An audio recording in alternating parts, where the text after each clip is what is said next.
আলহামদুলিল্লাহ, আমি এখন অবস্থান করেছি খন্দকের যুদ্ধ যেখানে হয়েছিল, অর্থাৎ জঙ্গে আহজাব, এবং যেই জায়গাটি এই যুদ্ধ সংগঠিত হয়েছিল আমি সেখানেই অবস্থান করেছি। এবং এই জায়গাটা সম্পর্কে আল্লাহ তাআলা একটা কোরআনের কারিমের মধ্যে একটা সূরা নাযিল করেছেন, সূরাতুল আহজাব, অর্থাৎ সংঘবদ্ধ যুদ্ধ।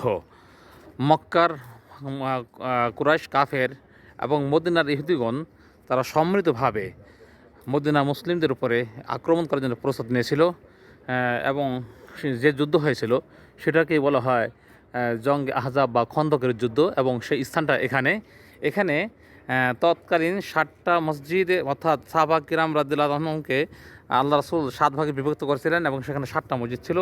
সেগুলো এখানে বর্তমান কাজ নির্মাণার্থে ভেঙে মাত্র 2টি মসজিদ এখানে দেখা যাচ্ছে। এই যে আমার সামনে একটা মসজিদ ছোট্ট তৎকালীন যুগের, এবং অপরদিকে পাহাড়ের উপরে নবীর যুগের, অর্থাৎ সরকার নবী মোহাম্মদ সাল্লাল্লাহু আলাইহি সাল্লামের যুগের আরেকটি মসজিদ ঠিক উপর দিকে দেখা যাচ্ছে। আমি এদিকে আস্তে আস্তে হাঁটতে থাকি, ইনশাল্লাহ আপনারা আমার সাথে থাকেন। তো এই যুদ্ধের কাফেরদের পক্ষে সৈন্য সংখ্যা ছিল প্রায় 10,000, এবং অপরদিকে মুসলিমদের রাসূল করিম সাল্লাল্লাহু আলাইহি ওয়াসাল্লাম সাহাবা কিরাম তাদের সৈন্য সংখ্যা ছিল মাত্র 3,000।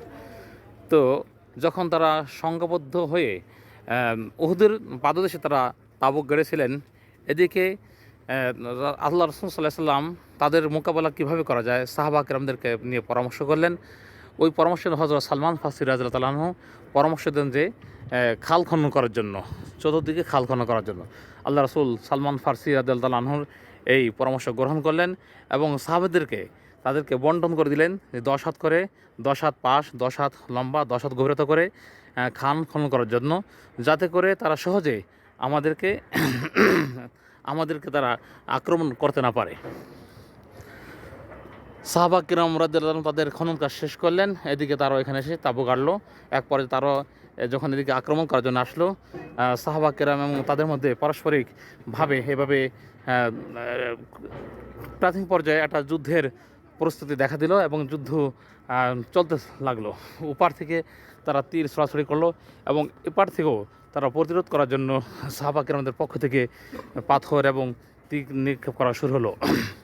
এভাবে দীর্ঘ 1 মাস পর্যন্ত কাফের বেঈমান মুশরিকরা আল্লাহ রাসূল সাল্লাল্লাহু আলাইহি ওয়াসাল্লাম এবং সাহাবা কিরামদেরকে নিয়ে এই জায়গাটার মধ্যে 1 মাস তারা এইভাবে তাদেরকে সীমাবদ্ধ একটা ভিতরে তারা আটকে রাখে, এবং তারা সাহাবা কিরামের যথেষ্ট তারা তাদের